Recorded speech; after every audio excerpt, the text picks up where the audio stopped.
On vivait avec les autres communautés dans l'harmonie, mais parfois avec des infiltrations dans nos forêts sacrées.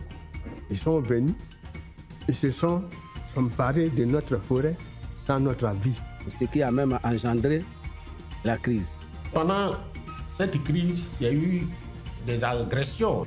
La forêt sacrée de Gandié étant attaquée, étant agressée, ça a donné lieu à un affrontement entre autochtones et halogènes. Depuis que le projet est là, personne ne s'infiltre dans la forêt sacrée. Après il est arrivé qu'ils nous ont dit qu'ils vont essayer de préserver les coins sacrés. Tous les autres coins qui n'avaient pas été touchés, là, personne n'a pu aller faire quoi que ce soit là-bas encore. Il y a 2 de nos bois sacrés qui disparaissaient. Et avec ce projet bien renforcé, vraiment, on sent aujourd'hui, après 6 mois, on sent que le bois sacré revient à la population. Parce qu'il y a plus de 7 lieux bien sacrés ici. Nos forêts sacrées tendaient vers la disparition. Mais avec l'arrivée du PNUD, avec l'appui du PNUD, on a assisté à la localisation de nos forêts sacrées, à la sécurisation de nos forêts sacrées. Donc aujourd'hui, vous voyez au niveau de Biancouma village, nous gardons les cases sacrées et si nos forêts disparaissent, c'est que nos masques vont partir. La forêt sacrée est le lieu de conservation de nos cultures, de nos valeurs traditionnelles. Voilà pourquoi nous sommes tenus à dire merci aux initiateurs de ces projets-là. Nos forêts sacrées sont protégées. Nos forêts sacrées sont respectées aujourd'hui. Si le projet ne venait pas, dans 20 ans, dans 30 ans, nos enfants ne connaîtront pas la forêt.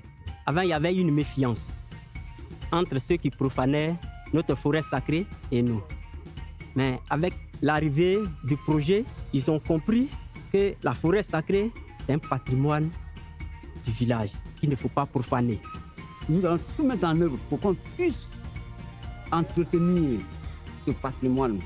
Nous, les autres ressortissants de la CEDEAO qui rentraient dans les forêts sacrées, avec l'appui du PNUD, ceux qui ont compris ont reculé. Ceux qui sont avec nous dans le village, là, ceux-là, on vit bien. Il y a un Béninois, il y a 2 Togolais. Ils ont compris que ce n'était pas tous les étrangers qui vivaient ici qui prenaient leur terrain de force. J'ai un tuteur qui m'a donné une place. Il n'y a pas de problème entre moi et puis eux. Nous avons été formés sur 4 jours ici à Biancouma sur les aspects de la conciliation, de la paix et de la cohésion sociale. Des formations sur les violences basées sur le genre, les AGR, des formations sur la gestion des rumeurs. Ils nous ont appris le vivre ensemble avec nos parents et aussi les étrangers. Ceux qui profanaient notre forêt sacrée, nous sommes en cohésion. La communauté burkinabé et les autochtones travaillent ensemble dans des groupements. Nous sommes allés dans un village voisin pour régler le problème de limite entre la communauté burkinabé et les autochtones. Nous avons eu à réussir à régler ça avec les formations que nous avons reçues. Nous, les burkinabés, on vit ensemble avec les villageois ensemble, il n'y a même pas de problème. On peut être debout pour aller saluer le chef du village. Les gens sont encore sur le terrain. Nous allons faire en sorte que tout se règle selon ce que le PNUD a dit, dans la paix et dans la cohésion, pour éviter toutes sortes de violences. D'ici 2 ans, 3 ans, les affaires de tuerie sur les forêts, ça va finir si nous sommes au travail. Ils ont encadré la forêt, reboisé. Nous avons planté des haies vives autour de la forêt sacrée. La forêt a une limite bien propre. Nous connaissons aujourd'hui la superficie de nos forêts sacrées.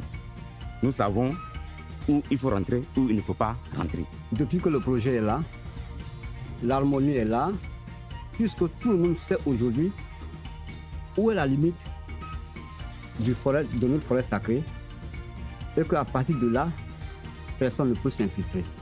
La massification de cette forêt-là nous va droit au cœur. Quand les gens verront ça là, dans 10 ans, dans 15 ans, même après nous, nos enfants diront que cette forêt-là, on ne doit pas la toucher. C'est une forêt qui existe bien avant mon père. C'est grâce à PNUD que ces forêts sont restées comme ça. En ciblant la protection des forêts sacrées, ce projet résout une des questions foncières qui existent dans notre circonscription. Ça fait qu'aujourd'hui, il n'y a pas de problème au niveau du foncier avec nous, les allogènes et les autochtones. Il règle définitivement, je dis bien définitivement, les questions liées aux agressions des forêts sacrées.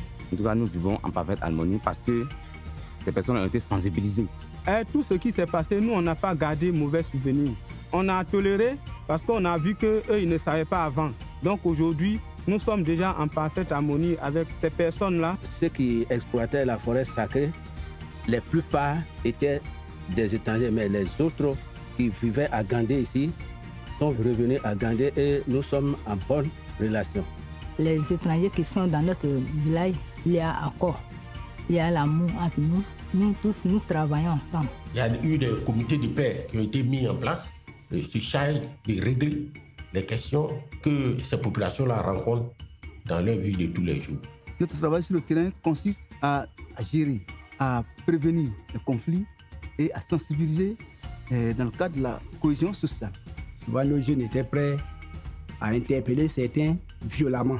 Mais depuis que le PNUD est venu et qu'on fait des rencontres avec les populations, je crois que ça fait très longtemps qu'on n'a pas encore réglé des problèmes de personnes. Après le projet, on veut toujours sensibiliser les gens sur la cohésion. Nous pensons continuer le projet jusqu'à l'infini. Nous allons continuer à nous asseoir avec les communautés étrangères qui sont là. On leur dit que les palabres, quand ça commence petit. Mais vers la fin, c'est tous ceux qui n'étaient pas au courant de l'histoire, c'est eux qui en souffrent. Si ce projet pouvait s'étendre à d'autres contrées, à d'autres localités, nous pensons que ce serait une bonne chose.